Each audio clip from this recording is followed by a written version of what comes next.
열왕기하 4장. 예언자의 무리에 속한 한 사람의 아내가 엘리사에게 와서 말했습니다. 선생님의 종인 내 남편이 죽었습니다. 선생님도 아시듯이 내 남편은 여호와를 잘 섬기던 사람이었습니다. 그런데 내 남편이 죽자 빚쟁이가 찾아와 내 두 아들을 데려다가 종으로 삼으려 하고 있습니다. 엘리사가 대답했습니다. 내가 어떻게 하는 것이 도움이 되겠소? 당신 집에 무엇이 있는지 알려주시오. 여자가 말했습니다. 가진 것이라고는 기름 한 병이 전부입니다. 엘리사가 말했습니다.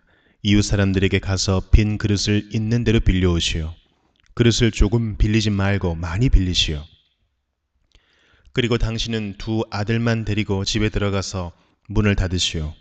그런 다음 빌려온 항아리마다 기름을 부어 채워지는 대로 옮겨 놓으시오. 그 여자는 엘리사 앞에서 물러난 뒤 아들들만 데리고 집으로 들어가 문을 닫았습니다. 아들들이 빈 그릇을 가져오면 여자가 거기에 기름을 부었습니다. 그릇마다 기름이 가득 차게 되자 여자가 아들에게 말했습니다. 다른 그릇을 가져오너라. 아들이 말했습니다. 이제는 그릇이 더 없습니다. 그러자 기름이 더 이상 나오지 않았습니다.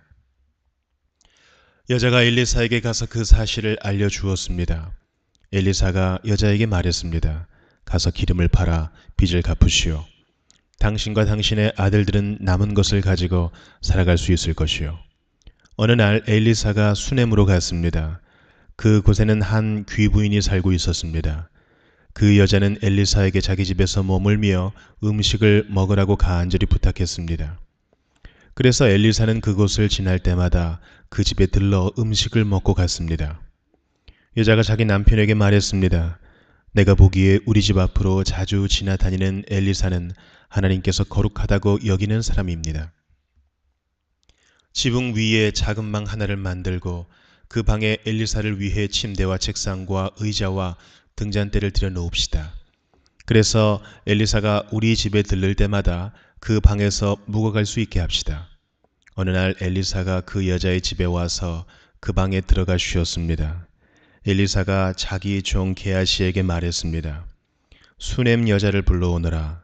게하시가 수넴 여자를 불러왔습니다. 그녀가 엘리사 앞에 섰습니다. 엘리사가 게하시에게 말했습니다. 여자에게 이렇게 말하여라. 보시오, 당신이 우리를 위해 이렇게 세밀하게 준비했군요. 내가 당신을 위해 무엇을 해주면 좋겠소? 왕이나 군대 사령관에게 부탁할 것이 있으면 말해보시오. 여자가 대답했습니다. 아닙니다. 나는 내 백성과 함께 살고 있으니 별 어려움이 없습니다. 엘리사가 말했습니다. 그렇다면 저 여자를 위해 무엇을 해주면 좋을까? 게하시가 대답했습니다. 저 여자는 아들이 없고 남편은 늙었습니다. 엘리사가 말했습니다. 여자를 불러오너라. 게하시가 다시 여자를 부르자 여자가 문간에 와서 섰습니다. 엘리사가 말했습니다. 내년 이맘때쯤에 당신은 아들을 품에 안고 있을 것이요. 여자가 말했습니다. 아닙니다. 하나님의 사람이시여 당신의 여종을 속이지 마십시오. 그 여자는 엘리사가 말한 대로 임신하여 그 다음 해에 아들을 낳았습니다. 아이가 자랐습니다. 어느 날 그 아이가 자기 아버지에게 갔습니다. 그의 아버지는 곡식을 거두는 사람들과 함께 있었습니다. 아이가 갑자기 자기 아버지 앞에서 외쳤습니다. 아이고 머리야, 아이고 내 머리야. 아버지가 종에게 말했습니다.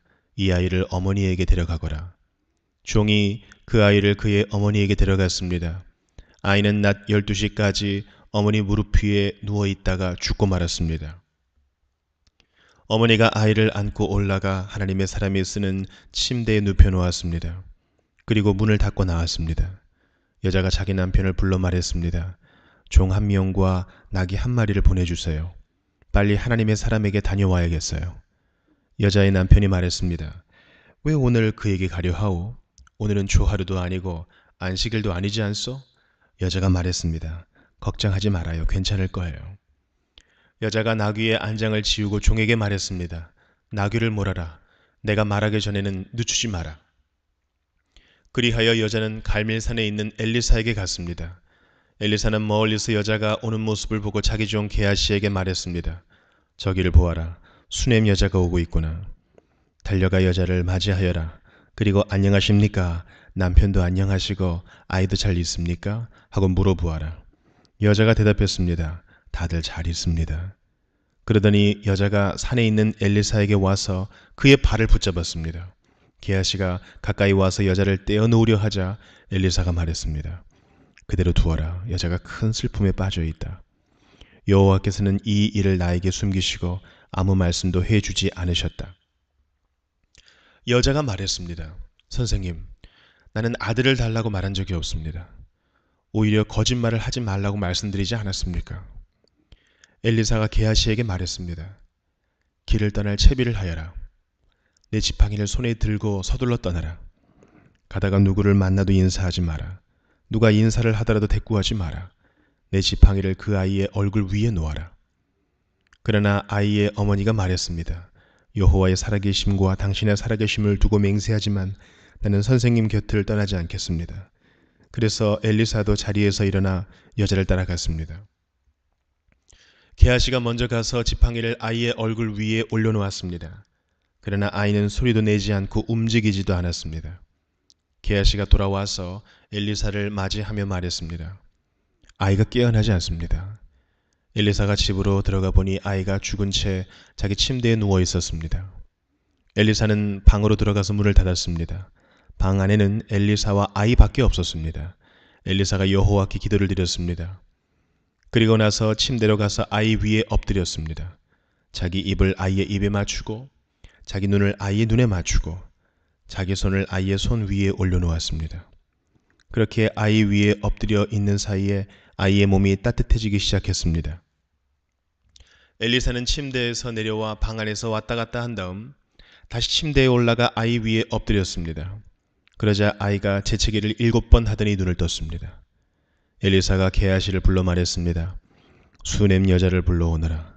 게하시가 수넴 여자를 불렀습니다. 여자가 오자 엘리사가 말했습니다. 아들을 데리고 가시오. 여자가 들어와서 엘리사의 발 앞에 엎드려 절한 다음 아이를 데리고 밖으로 나갔습니다. 엘리사가 길갈로 돌아왔을 때 그 땅에는 가뭄이 들었습니다. 예언자의 무리가 엘리사 앞에 앉아 있었습니다.